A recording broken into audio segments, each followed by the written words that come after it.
Hey, everybody, and welcome to another episode of the Way of Life podcast. I'm your host, Gus Holland.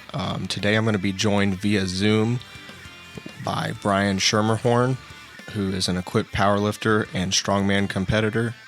He's also a powerlifting coach and referee. Let's get into it. Hey, Bryan. Morning. Hey, can you hear me and see me and everything? Yeah, I can hear you and see you. What about me? Okay. Am I all good? Yeah, you're good. Okay. Well, thanks for doing this, man. Of course. Thanks for having me, man. Yeah. I guess really what I wanted to get into is your training in general, but I came across you on Instagram and I was I know you competed last year in the USPA, right? Mm-hmm. Okay. Are you doing that this year, or what's your plans with that? I'm competing in the APA this year at the US Open in November. Okay. And then I also have my first strongman comp is actually next weekend. So, oh, really? Yeah. Dude, that's awesome. Looking forward to that. Yeah. Yeah, man. Okay. Sweet. And so I don't mean to hop around really right off the bat, but you've where did it all begin with you, really? Like, have you been training since like a teenager, or was it the military, or? Yeah, so my father was an old school single ply lifter. So he basically lifted right in like the 70s and the 80s. And then so I obviously was born much later after that. But growing up, I always watched, he had like training clips from Westside Barbell and all that. He always had all the magazines, and I always watched World's Strongest Man on TV when I was on ESPN forever ago. And that, from a young age, that really like had me hooked. And I want to say my dad started me at, I don't know if I was 13 yet. I think I had just entered 7th grade. That was kind of the cutoff. And of course, it was like we started right off the bat with conjugate and all sorts of wild stuff. So it was a lot of fun. That really captivated me. And then, I kept doing that straight through high school, joined the military, tried as best as I could to do stuff while I was in. And then now I just keep rolling with it. Yeah. I know you were deployed overseas, correct? During yes. Operation Freedom. OEF. Freedom. Yep. OEF. Yeah. When you're deployed like that, I've never been in the military, so just to like shed some light on that, I know if you're like out in the field, like, doing active duty, it's hard to like work out and everything. Are you like, I guess, how often would you, like, are you allowed to train, or do they say, like, how's that really go? Yeah, so that's actually a good question. And that's really going to vary based from person to person, depending on what unit you're in and what job you do. So I was an infantryman. So what our days typically looked like was you have a guard shift that's usually 4 to 5 hours each day. You have at least one mission. And then, of course, you got to still do your regular stuff, So we're still occasionally, doing some trainings. You still got to eat. You got to try to get some sleep. So I would try to squeeze in workouts whenever I could. It would usually look like once every other day to at least do something minor. Sometimes you get lucky and it's like, oh, hey, we don't have a mission today and my guard shift isn't until 2 a.m. So I have all day where I have nothing. And it's like, well, sweet, you can go get a full workout. And it also depends on what facility you have. So personally, I was at a bit of a larger base when I first came into country, and then we went out to like a small COP, which is a combat outpost, and it was like a little like hole in the wall on the side of a mountain. Yeah. So we had some just like dusty old weight sets that a contractor had left there for us. So you could still get some work in, but it certainly wasn't a professional gym, to say the least. But you do what you can. I got you. That's cool. How long were you deployed over there? So I was, my 2012 deployment was 9 months. That was right when the Army made the shift from doing like the 12 or longers to just the 9 months. So I lucked out in that regard. I didn't have to sit there for a whole year or more. Yeah. So that's nice. Okay, that's cool. And then I guess from there when did you get out? So I was actually medically retired in December of 2016. just shy of 6 years. I had been in January 2011, which I graduated high school in like June of 2010, and then retired December 3rd, 2016.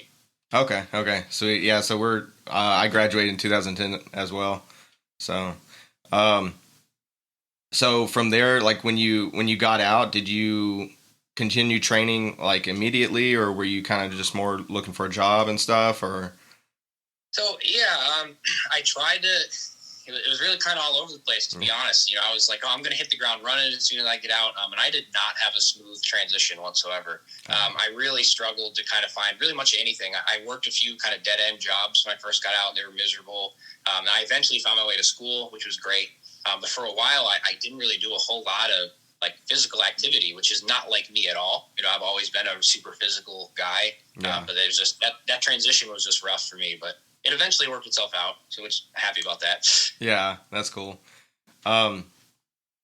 So when would you say was your first, I guess, competition as far as like powerlifting? Yeah, my first sanctioned competition wasn't actually until the end of 2019. I did a bunch of like unsanctioned high school meets back when I think my first competition when I was 14 or 15, because they had an age category 13 to 15, so I know it was in that window. But I did like 4 or 5 meets in high school that were all just between different districts, like on the football team, and that's kind of what really got me hooked. And I was like, okay, well, when I get out of the Army someday, I'm going to go do competitions, and then it just took me several years later to actually get into it. I got you. Okay. Well, that's cool though that it was like always, at least in the back of your mind, that that's what you wanted to do. Yeah, absolutely. And do you you strictly do like geared up like non-raw competitions, correct? Now, yes. So previously, I have competed raw. I've competed classic raw or raw with wraps, depending on the fed. Yeah. And I've competed single ply. Then I'll be competing in multi-ply or unlimited this year in November at the U.S. Open. Okay. So, dude, that's awesome. Okay. Yeah, man, it's fun. It's just something different. I enjoy it. So. Yeah. Sweet. As far as that strongman competition goes, like, is that I know they have, like, sometimes they'll have weight classes and sometimes it's kind of just like more broad, like 200 plus is like one group or something, you know what I mean? So like the competition that you're competing in, how's that work for that particular? So it follows the pretty standard strongman corp weight class groups. It's a little different. So I'll be competing as a novice. So they kind of just separate novice based on lightweight, heavyweight. Yeah. I think novice and lightweight is like up to like 220 or 230, which I mean, I'm coming in like right at like 195, 200-ish. Yeah. And then there's heavyweight, which will just be anybody above that 220, 230 weight. Then they have their standard. If I did open, they have like lightweight, middleweight, heavyweight, and super heavyweights. And I would fall in the middleweight category. Which is funny. I looked at, there's 12 people in the novice lightweight class, and there's 1 person in the open middleweight. I'm like, oh, well, if I had done middleweight, I would have just been thrown in with heavyweights probably anyway. So yeah. Either that or at least gotten second. Yeah, in the middleweight. I'm actually really happy that there's 11 other people in the class. Because especially, I mean, powerlifting, a lot of times it's you sign up for a meet, you prep your heart and soul into this competition only to be the only person in your class there. And you're like, crap, well, I get a participation medal, Yeah. So I'm glad to know that I will have to actually work to win anything if I even do. So, yeah, I got you. And at that meet, what are the specific lifts that they'll be having you do? Yeah, so there is a truck pull, there is a deadlift for reps, there's a log ladder, which is a self-loading log ladder, which is interesting. Okay. There is a carry medley, and there's a mystery event. So I've trained pretty well at all of those except a truck pull. Besides like doing like a truck push for high school football practice, I've never messed anything around with that. So that'll be interesting. Yeah. I tried to kind of change my mentality a bit. Because for powerlifting, I get like super into it and I'm training, everything's really regimented and dictated. And this, I'm kind of like, I'm doing it for fun. I'm going to train as best I can. But like, if I go there and I try my best and I come in dead last, like it's, I'll still have fun with it. Yeah. Well, at least you'll be able to like you'll have fun, but you'll also be able to have that experience of your first meet and know what to expect if you do it again, you know? Yeah, absolutely. Yeah. Um, as far as the powerlifting goes, you said it's pretty strict and regimented. Do you follow a specific plan, or is it kind of just based upon strengths and weaknesses? Or Yeah, so I've actually done both. I've been on like super regimented, like, hey, every single, I always base my stuff off of conjugate if I'm doing my own program. It's like, hey, so max effort days, my dynamics, and it's depending on too, a lot of it is self-regulation. So I had mentioned, I was medically retired. I have a long list of like physical health ailments. Yeah. So a lot of times it's like, hey, as much as my program calls for me to go out and do something, like I know when, hey, there's a difference between I'm a little sore today and, hey, if I do this, I'm probably going to get hurt, so I need to step back. Yeah. It's unfortunate in that regard because I have to it definitely impacts my training and my ability, but at least in the end, I'm still able to do something. So that's kind of what I'm pushing towards. Yeah. Okay. That's cool. I saw, I've been watching some of your YouTube videos over the past like couple weeks. Some of those are pretty bad, man. No, I mean, they were pretty cool. Like, I think, man, I saw one, I think you deadlifted like 600 pounds. I think you had like a wagon wheel on it. Oh yeah. Yeah, that was pretty cool. Would you like, I guess at this moment in time, what would you say is like your short-term and long-term goals as far as powerlifting and strongman goes? So I would, I've debated. I knew this was going to be something I was asking. How would I answer this? Yeah, and if you don't have like a solid answer, it's no biggie, you know. No, so I would like to say powerlifting. My medium to long term goal is I would like to hit a qualifying total to get to the XBC Arnold for multiply, which I think that's roughly around like an 1800. And I'm really, if I ran what I think I can hit right now, I could probably hit like low 17s. So I think that's pretty realistic at some point, you know. Yeah. Obviously, I could train great and just have a terrible meet day, and then there you go.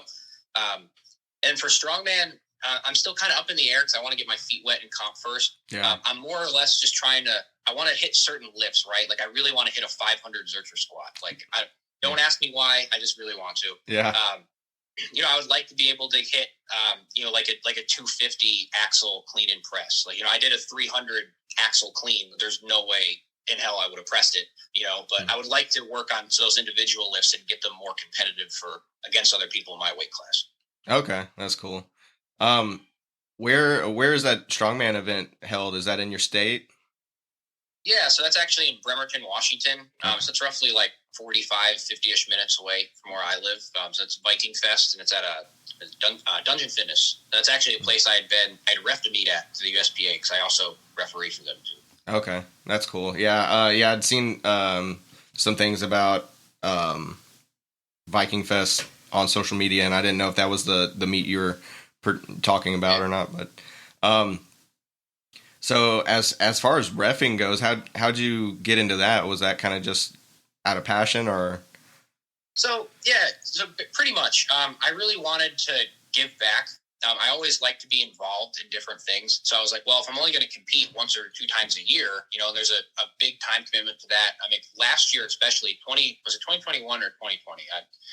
Everything blends together at this point. Yeah. But I mean, I competed at nationals, I competed at North Americans, and I competed at worlds. Like I spent thousands of dollars between flights and hotels. And it's like, man, it would be nice to still be able to participate in the sport and not have to spend a ton of money or not have to train really hard to go do something. So actually, a friend of mine, Laura Dice, is also a USPA referee, and she had mentioned like, hey, you should, why don't you come and talk to referees and like take the exam and do it? And I'm like, let's do it. So I just tried it out, and honestly, I had so much fun refereeing my first meet that it almost is as fun as competing. It's very different, and it's a different kind of stress, but it's just super cool to be a part of that day for everybody else, And it does feel miserable to like red light somebody's like third attempt squat when you're like, they're trying so hard and you're like, dude, you didn't go deep enough, man. Yeah, you're that guy. But yeah, because you're like hoping for everyone's success, but at the same time, you have to do like it's a job, so you gotta. Like, Yep, absolutely, and some funny situations that have happened where people get like really upset. It's like, dude, like I'm sorry, man. I want you to succeed, please, but I have to follow the rules, man. yeah. It's kind of like umps at baseball games, like they're always getting the shit end of it, But man, that's crazy. So I guess for that powerlifting, you said that powerlifting meet is in November, correct? Yes. Yep. Okay, sweet. So I know you answered the general question about training, but like training for that specifically, are you doing like a specific like cycles powerlifting cycles or what's your my plan of attack for that is a little different. So I'm really only registered to do a bench only. Depending on how my fingers held up, because I did have finger surgery like 14 weeks ago at this point. Okay. So deadlifting was kind of out of the question. But if my finger's feeling good and I can actually deadlift again, I'll probably at least do a push-pull. I really don't think I'll get a full power in for November. I just don't see it happening. Yeah. But so this I will have a coach for. So I do alternate sometimes between, hey, I program for myself or I hire somebody else to do it just because I don't like dealing with the stress. And especially with equipped related. So as much as I lift equipped now, I mean, most of my knowledge and like educational based in programming is on standard raw. Yeah. And obviously equipped lifting is very different. And I messed around at the very beginning, essentially trying to do it myself and figure it out. But I take a lot of pride in that I did that. But I had spun my wheels so much. And it's like, man, if I had just hired somebody who knew what they were doing, like I would have saved, a year plus of time, Yeah. But, so. Okay. And I did see on Instagram you had placed like a pretty significant fitness order, like in for equipment and stuff. Has that I doubt it, but has that came in yet, or do you have any word on that? No, not quite, but it has shipped. So basically the story behind that is that I've always wanted to own like an awesome home gym. Yeah. So right before COVID happened, I basically talked my wife into being like, hey, like let's shell out the money for one. So I cut a lot of corners on certain things, and some things, like barbells and whatnot, I was like, hey, I'm buying the good stuff that I want. Yeah. But basically I said, hey, I had a budget mind approach. And over time, my wife and I got better jobs. We made more money. And if I had started over, I would have been able to buy much nicer equipment. Yeah. But so I kind of just like started adding stuff on here and there that I wanted, and it got to the point where my garage was full and I had a great training area, but I didn't actually utilize a lot of the stuff I had because my training now is very different than what it was then. Yeah. So basically, cut to now, a friend of mine was selling a piece of gym equipment that I had actually sold to him already. He didn't have space, so he kept it in my garage. He came over to the house and he was looking at the gym and he's like, "Wow, I really like your gym, man. Like, would you consider selling it?" And I'm like, "You mean like a part of it?" He's like, "No, the whole thing." And I'm like, "You want the whole thing?" Yeah. And he's like, "Yeah, give me a number." So I threw out a number. He didn't even counter back. He took it and cut me a check. And I was like, okay. So now I ordered all brand new stuff. So I have I got a Rogue combo rack, Rogue monster rack. I got a donkey, a belt squat. I mean, I already have calibrated plates. Like, my thing's going to be decked out. Yeah. So. Yeah, I saw I saw some of I think you had posted some of the order online, and I was like, damn, like it's going to be nice. My goal is to have everything that a powerlifting gym would want to have and have it in my garage. Yeah. That was the goal. Yeah, that's ideal. So do you solely train out of your garage, or do you go to gyms? Yes. So I solely train out of my garage. Okay, I travel a bit for work sometimes, so I get stuck doing hotel gyms or like a 24-hour fitness if they have one. I just pay for like a day pass. Yeah. That kind of sucked, but I make do with it. And I like having the equipment in my garage. I don't coach as much now. I used to do a lot more coaching, but I like having the ability to actually do one-on-ones. As much as virtual coaching is a thing, and I know people love it, I much prefer to just be there right with you to work on it. Yeah. So that was nice being like, hey, we don't need to go to a gym to do it. You can come to my house and work on my equipment. Yeah. So. Yeah. No, that's always like I train people on occasion. Like it's kind of more of a passion hobby thing for me. Like I am certified, but I have a full-time job. So I'm not like actively constantly trying to get clients, but that I always like, I've never done the online thing because I know I could, but me personally, I just prefer to be with them so I can like, it's easier to correct minor things, you know. Absolutely. And I mean, it's kind of strange, the online bit. So, I mean, I've had an online coach, and I mean, I'm going to actually go back to the same online coach that I had. And I've coached people online. It's just kind of strange because it's like the kind of standard procedure, right? Would be, hey, here's your program for the week. These are your numbers, or, you know, based off of RP or how, you know, however you're feeling. And then it's like, you send me your top sets and I watch the videos. Then I'd say like, okay, like I need you to work on this or this, or like, hey, this was way too easy this week. Let's go up this for next week. And like, that's pretty much it. It's kind of strange. It takes a lot of the like personal aspect out of it. And that's the part that I like, you know? So that's why I'm on the same page as you. I'd much rather be there in person doing it. Yeah, for sure. I don't know how much you're comfortable like getting into your personal life, but you are a geologist, right? Yes. Okay. Yep. Yeah. Yeah. So what do you do with that really? I know you said you travel and stuff. Are you taking like core samples or? So I do a lot of different stuff. So I'm a geologist. I work for the government. I work for a federal agency. So I travel. I go to all sorts of different sites all over. Mainly things like dams, levees. I mainly work with water. I don't do a whole lot of like sampling for like cores and stuff. That's more like the hard rock stuff. Hard rock, soft rock. I'm more of a soft rock guy. But yeah, travel all over. I go to all sorts of different projects. I've been all over Washington. We have projects in Oregon. Where else have I been? I've been to Arkansas, Montana, a few other places, and I'm set to go to like Texas and California. So all over the place. Okay, sweet. Yeah. Hey, well, I'm in Texas, so hit me up if you Oh yeah. if you want to come through. Yeah. Oh cool. Yeah, man, we'll have a beer. Yeah, something that'd be cool. So about how like you said when you're away from home for work, like are you trying to how do you keep up with your powerlifting training? Because I know you said like you might do like a day pass at a hotel gym or something. You can't really train, like they're not really set up for like powerlifting. So what are you like lifting elliptical machines? I mean, really, if it's a hotel gym, I mean, I have to analyze it on what specifically I have. Yeah. And so there's a few places where I've been to where I'm allowed to pick what hotel that I stay at, as long as it has like the government rate. Yeah.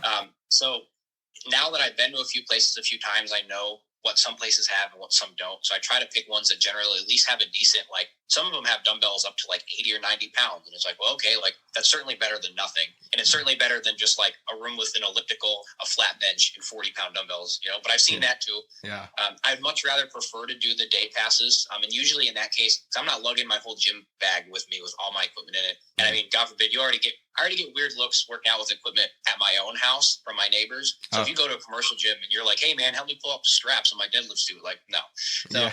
I'll typically just bring like, you know, a pair of briefs, my sleeves, and then like maybe I'll bring like a bench band, like my slingshot. And like, that'll be the furthest I go for equipped wise if I'm traveling, but it's still better than nothing, I guess. Yeah, for sure. Yeah, so I've got a home gym too, but I've been working out at a local gym just because my garage ended up getting so full with like because I was building a business on the side as well, so that got full with a lot of lumber, and so but before that was so cluttered, I was kind of alternating between weight training and kickboxing training, and so I had like a I forgot what they call it, I think they call it a wave master, because you fill the bottom of it with I think it's like 300 or 400 pounds of water, and it's basically a punching bag that stands up, you know. Yeah. And cool. Yeah, and so I used to train, like if I couldn't make it to my kickboxing training, I would just train in my home gym, and my neighbors like walked by with their kids, and I was just kicking the piss out of this this thing. You know, I was just doing like, you know, I'd kick and I'd take, you know, set back up and take a couple seconds and kick again. Basically like just heavy low kicks, you know? And and the thing was like shifting around. I was like following it around my gym, and and the lady was like I had been friendly with her before, you know, she's the one of our neighbors, and she like literally grabbed her kids and like hurried up and was like, "Come on, kids, let's go!" like I guess they thought I was just angry or something. But I was like, "No, I'm just hot." And it's like, you know, at the time it was like 100 degrees, you know, outside. So yeah. That's funny, and I feel you on that, because like same thing. So my neighbors now, they have to be used to it by now. So I live in a cul-de-sac, so it's like there's no getting away. If you live in there, my garage door is open, like you see and hear me. Yeah. I mean, I'm always yelling and throwing around weights and stuff. But I mean, I think of sometimes the ridiculous stuff, like my neighbor's coming outside and I'm trying to like squeeze myself into a pair of briefs, and I'm just like, come on, I'm like on the floor, like hip thrusting, like get in there. Yeah, you know? Readjusting because you're like one nut is down your leg. You're like, oh. Or I'm taking like massive hits of smelling salts. Like, oh, Jesus. Yeah, exactly. Or like, okay, it's funny because I've now gotten more of my neighbors like into helping me. So like, you know, I'll be struggling to like pull my straps up, and then you know my neighbor Richie will be outside and like, Richie, come pull my straps up for me. And he'll like come over, and so like I got the whole neighborhood involved now, man. Yeah, one on each side holding the. Yep. Just. I've trained my wife to do it too. She's gotten pretty good at it. Yeah, so, that's cool. Yeah, at first she was very opposed, and I'm like, no, just if you can help me, I don't need to come bug anybody else. I'm like, all right. So occasionally, you know, she'll stand on top of something and help pull the straps up or help set my bench shirt for me. Yeah, real good. I got it trained well. Dude, that's crazy. So, God, yeah. So as far as I guess, when you do those equipped meets, do they allow for everything? Like, can you wear like a full suit and knee wraps, and like, can you wear like everything you want, or is there regulations on that? Yeah, so it really depends on the federation and on which class, right? So really, that's really kind of the big distinction between like single ply, multi-ply, and unlimited, right? Yeah. So I mean, some feds don't allow like the banded bench shirts whatsoever. So banded bench shirts typically fall into the unlimited. Okay. But so you can only use standard multi-ply poly bench shirts. Right? You know, in some federations, like, okay, well, you can actually wear like briefs or squats in single ply. Mm-hmm. But most federations you can't, but some allow you to. So it's really more of like review the rule book. The APA has an unlimited section, which is what I'll be doing my bench only in November. But for the most part, I've been bugging the USPA because I was like, hey, you guys have any intentions to ever add like, you know, an unlimited category for bench? And they're like, no. I'm like, all right, I'm just going to keep bugging you then. Every Q&A, I'm always sending in like, hey, when are you going to add unlimited? And they're like, not happening. Yeah. Right. one year you'll break through. I know, man, right? But it is interesting. Different mentalities based on different meets, right? So especially single ply, because, you know, I mainly did single ply in the USPA. And it really wasn't popular because I only compete in tested meets just because, you know, I don't take anything. So I like to compete in tested meets. Yeah. And, you know, there would really only be like me and maybe one or two other people. And most of the time they would be like 65 years or older. Yeah. But it was still always cool because you'd look across the room and you'd see somebody else like putting on a squat suit and you're like, oh, you're instantly their friend. You just walk over like, hey man, how's it going? Like, we both like the same stuff. We're weird, you know? Yeah. Yeah, that's crazy. So those meets, so like the I guess the USPA meets, those normally last like a few days, right? Yeah, it depends. So I mean, the bigger ones definitely. So Nationals, North Americans, and Worlds, those are all week-long events. They basically, I think they started on like Tuesday or Wednesday, and they went all the way through Sunday. Okay. And usually 100 lifters per day. 60 per platform. They have 2 platforms going. They're super well organized. I was actually incredibly impressed at how smooth those larger meets go. Yeah. I mean, sometimes, you know, we've been to some smaller meets that occasionally you're like, wow, this dragged on for way too long and there's only 60 lifters here, you know, so. Yeah. Okay. Well, yeah, I'm just super curious because I've never been to a meet. I've always wanted to. In high school, I came from like a super small town. So like, they didn't even have like lifting, you know, like weightlifting or powerlifting as an elective. Basically, the only way you could have access to the gym is if you played football. And gotcha. Yeah, and so, but like secret. So I was like playing football, like secretly wanting to be like a bodybuilder or like a strongman or something, you know, like and yeah.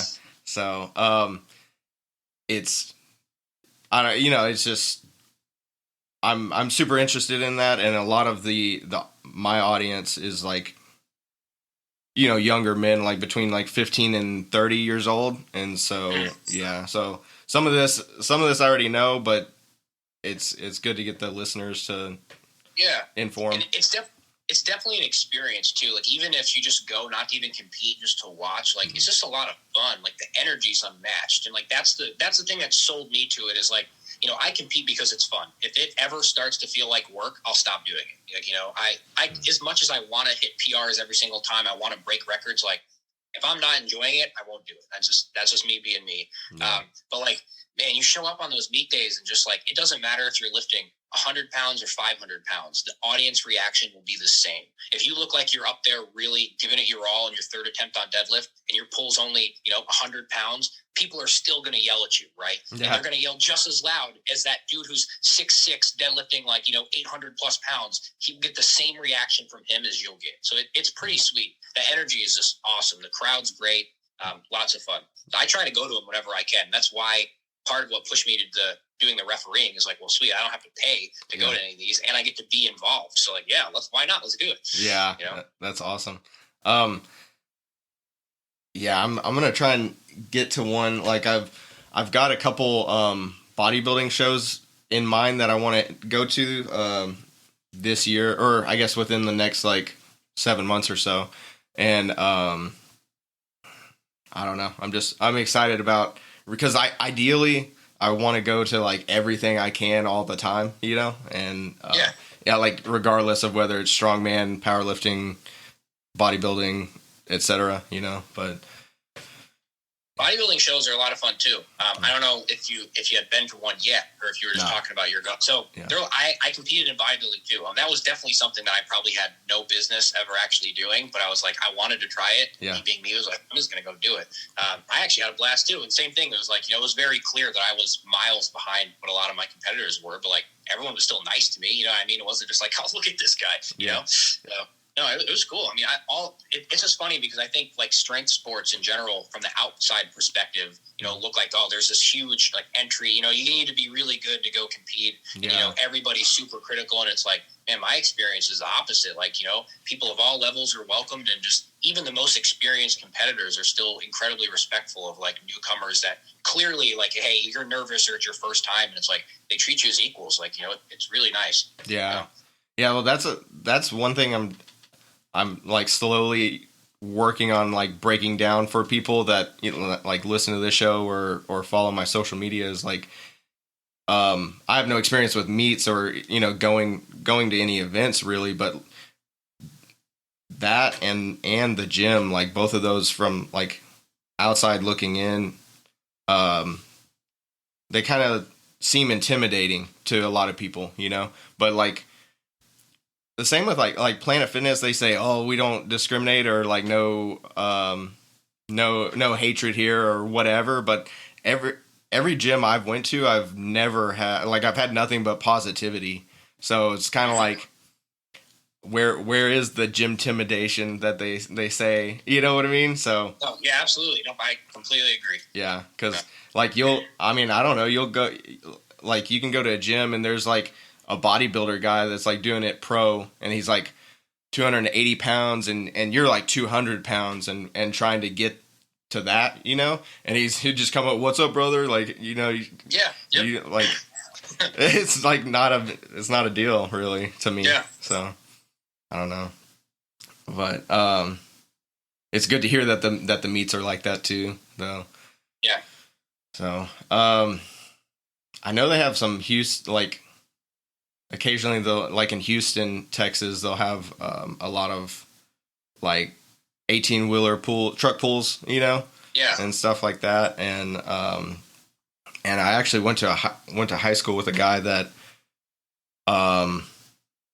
he went from like not really doing sports at all, or, you know, very little on the sports activity, but now he's like full-fledged like strongman, you know. So yeah, it's crazy. That's pretty sweet. Yeah.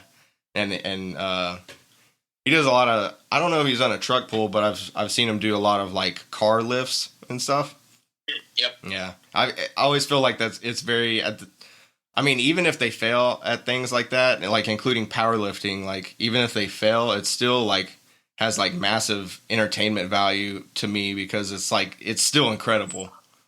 Absolutely. Like, so. I mean, and that's honestly like my big appeal to strongman too. Is like I just look back at all the times I'm like, dude, this person is deadlifting a car, or like, oh, this person's, you know, they're deadlifting 1,000 pounds in the elephant bar, and people are like, oh, well, the range of motion is only like 3 inches, and I'm like, dude, look how ridiculous this looks. Like, it's just cool to watch. Yeah, you know? Yeah. You know, or like, you know, when they do like the Hummer tire deadlift, yeah. You know, at the Arnold show, and it's like, gee, like that just looks ridiculous. That's so cool to me. I don't know. Exactly, dude. Or like, or even if you watch like Highland Games, you know, where they're doing the I forgot the actual name of it, but it's basically a whole tree that they're like running and throwing. Yeah, like, and they throw. Yeah, oh, that's so wild. It's just insane because you're like that's because they call it like a log throw or something like that, but it's like it's not a log, it's a freaking tree, like a full tree. Like, and can you imagine that too though? So like to the average person, like, oh, do you work out? You're like, yeah. I'm like, oh, what do you do? And you're like, I throw trees.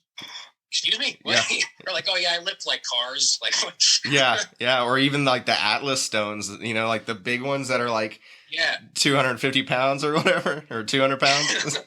Like, oh, what do you do for fun? Like, I lift stones. Like, oh, you mean like rocks outside? I was like, no, like 250 Atlas stones. Like, whoa, what? Yeah, it's insane because, I mean, really, I think anything above lifting your body weight and up on any lift is like it's pretty amazing for a human, you know. Yeah. No, and you know that's a good point you bring up because I think like nowadays, especially like everything's so diluted because of social media, where it's like, you know, there's always been outliers, there's always been extremely high performers, but they seem to be cast more into the public light now because of social media. So now you have kids growing up being like, oh, you know, a 315-pound bench isn't impressive. Like, in what world is a 315-pound bench not impressive? But for some reason, people think it's not anymore. And it's like, no, it is. It's just you're just seeing a lot of it on social media. Yeah. And I'm sure you have experiences too, especially, you know, working with like a younger like crowd base. But like, there's a lots of local high schoolers that I talk to that come to me for training, and they're talking about like, oh, you know, he only did this or only did this. I'm like, dude, don't sell yourself short, man. To the average person, like the average adult male will never bench 315. Yeah. I think the average adult male will never even bench 225.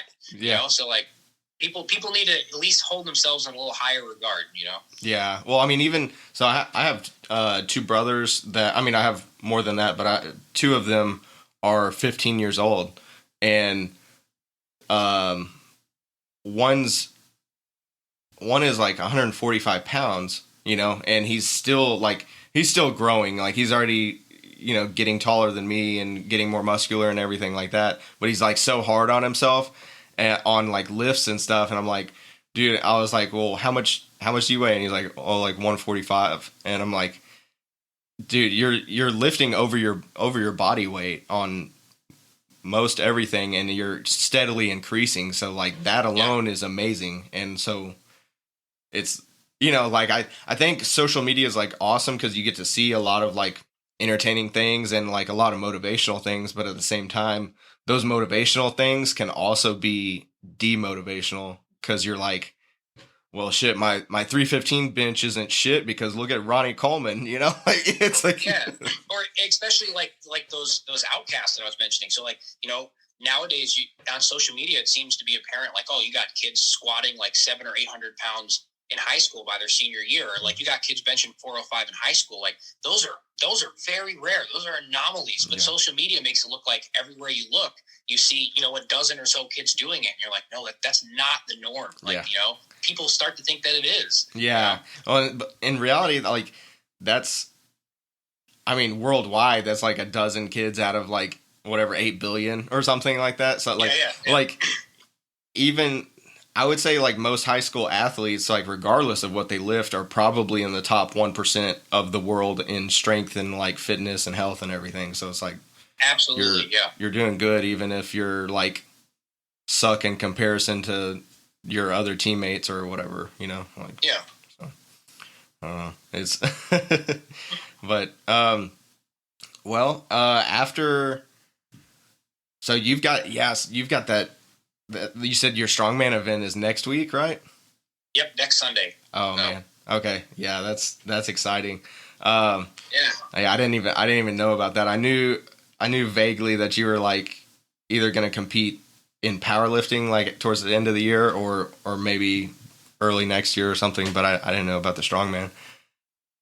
Yeah, the strongman was kind of like out of left field. My original goal was to like really still push it hard this year as much as I can for powerlifting, and then like really venture into strongman next year. But then like the event it's not far, and I was like, oh man, I can just like throw myself on, just train, do a quick train up, and just see how it goes. Yeah. This year has been a bit difficult though. So my wife did just give birth about like 9 weeks ago.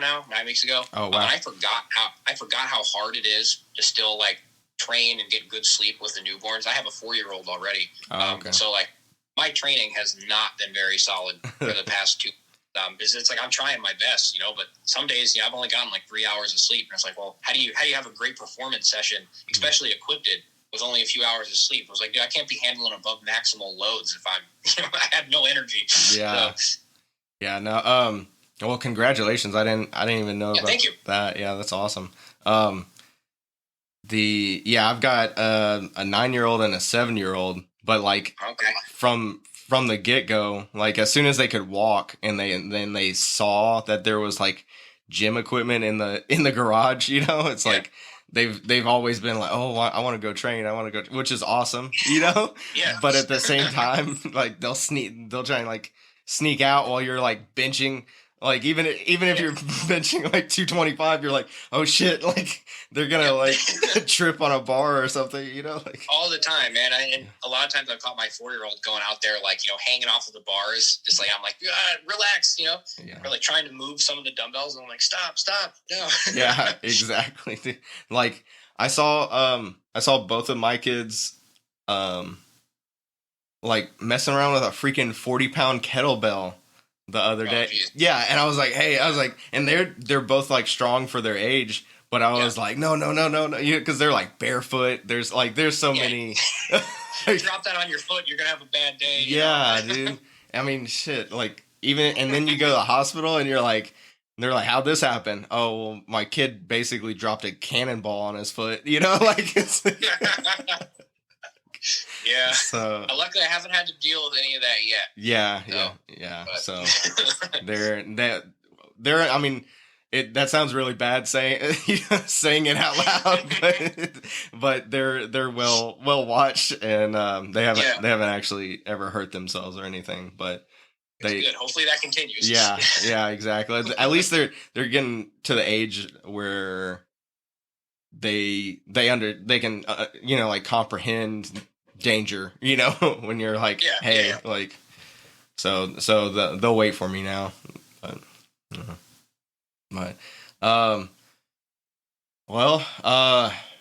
I'm gonna keep up to date with you on your on your strongman and everything, because I'm really interested in that, but I guess thanks for joining me today. That's awesome. Yeah. Thanks for having me, man. Really, I appreciate it. Good talking to you. Yeah. Yeah, I'm always down to talk lifting, strength, lifting, whatever, So. Okay. Well, maybe November or December we can have you back on and talk about both events. Yeah. And that would be nice, and hopefully it'll be positive. So, I mean, obviously, the strongman one is out of the blue. The one in November means a bit more to me. One, because I paid a ton of money because I'm flying to Connecticut. Oh, wow. So I'm trying to break the APA tested world record for unlimited bench for my weight class. So hopefully I get to come back with an awesome story about how, hey, I got the world record. Yeah. But, oh, hey, man, I bombed out, So. Dude, hey, well, like we said, either way, it's incredible, I appreciate that, man. Yeah, no problem. But, yeah, good luck on the strongman event, and definitely good luck on your meet in November. So. Yeah, thanks a lot, man. I appreciate it. But, yeah, good talking to you, man. Like I said, keep up to date on social media. Okay, yeah. I'll talk to you soon. All right, brother. Hey, you have a good one. All right, you too. All right, thanks, man. No problem. Bye.